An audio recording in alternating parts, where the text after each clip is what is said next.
ভাবছি সংসারময় ব্যস্ততা জীবন থেকে একটু বিরত থাকবো, তা কি সম্ভব? আসসালামু আলাইকুম ইব্রাহিম, আশা করি সবাই ভালো আছেন। আলহামদুলিল্লাহ, আমিও ভালো আছি। এখন রান্না বসাবো, তার আগে একটু ভাবছি নুডলস রান্না করেছি, তো আমার প্রচুর পরিমাণে ক্ষুধা লাগছে, তাই আমি নুডলসটা রান্না করে খাবার শেষ করে তারপর রান্নাটা বসাবো। আজকে ভাবছি রান্না করব না। সংসারে টুকিটাকি কিন্তু অনেক কাজ থাকে, সে কাজগুলো কিন্তু চোখে বাজার মতো না।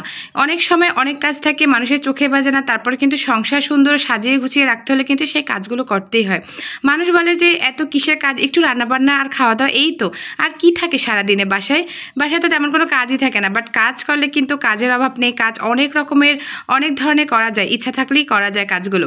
তো তেমনই আমি কিছু কাজ করতেছিলাম, দেখা যাচ্ছে সংসারে টুকিটাকি ঘুষ কাজ করতেছিলাম, এই জন্য ভাবছি আজকে রান্না করবো। ফ্রিজে কিছু ঠান্ডা ভাত ছিল, ভাবছি কাজ শেষ করে সেই ঠান্ডা ভাতটা গরম করে খাবো, কিন্তু দেখি না ছেলের একটু গা গরম হয়ে আসছে, হয়তো বা জ্বর আসতে পারে বিকালে, এই জন্য কিন্তু আমি আবার ঝটপট রান্নাটা বসাই দিছি। ওর দেখা যাচ্ছে এই শরীর খারাপের মধ্যে যদি আমি ঠান্ডা ভাতটা খাওয়াই, তাহলে কিন্তু ওর আর একটু জ্বর হওয়ার বেশি চান্স থাকবে। তাই এইগুলো চিন্তা করে কিন্তু আমি অনেকটাই দুপুর হয়ে গেছে, তাই ভাবছি না, এখনও আমি ঠান্ডা ভাতটা খাবো না, তাহলে আমিও গরম ভাতটাই খাবো, একটু লেট হবে যেহেতু, তাই আমি একটু নুডলস রান্না করতেছিলাম। এটা আমি আর আমার ছেলে দুজনে ভাগ করে খেয়ে কিন্তু তারপর রান্না বসাইছি। আর এই জন্য শর্টকাটে আমি এক ধরনের তরকারি রান্না করব, একের মধ্যে দুই, মানে আলু দিয়ে সবজি তরকারি রান্না করব, তারপর হচ্ছে সেটা দিয়ে আমরা দুজনে আবার পরে ভাত খাবো। জানি আজকে খাবার খেতে খেতে একটু দেরি হবে, কিন্তু কিছু করার নেই।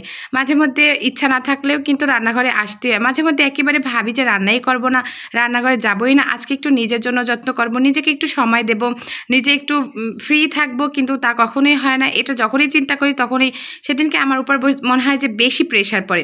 যাই হোক, আমি কিন্তু নুডলসটা রান্না করে খাওয়া শেষ করে এখন আসছি মাছটা রান্না করব।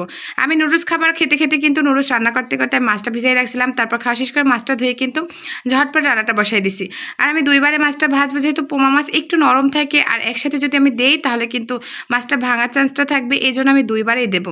যেহেতু একবারে ধরতেও না, একটু কড়াইটা ছোট হয়ে গেছে, এই জন্য আমি দুইবারে ভাজা তারপর কিন্তু এখন মাছটা বসাবো।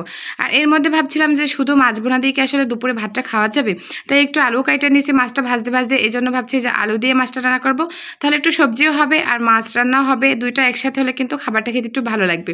তো এর মধ্যে কিন্তু আমি পেঁয়াজটা কাইটা দিয়েছি আর একটু আদা রসুন দিয়ে, তারপর হলুদ মরিচ লবণ জিরা পাউডার দিয়ে একটু মশলাটা ভালোভাবে কষাই নেব।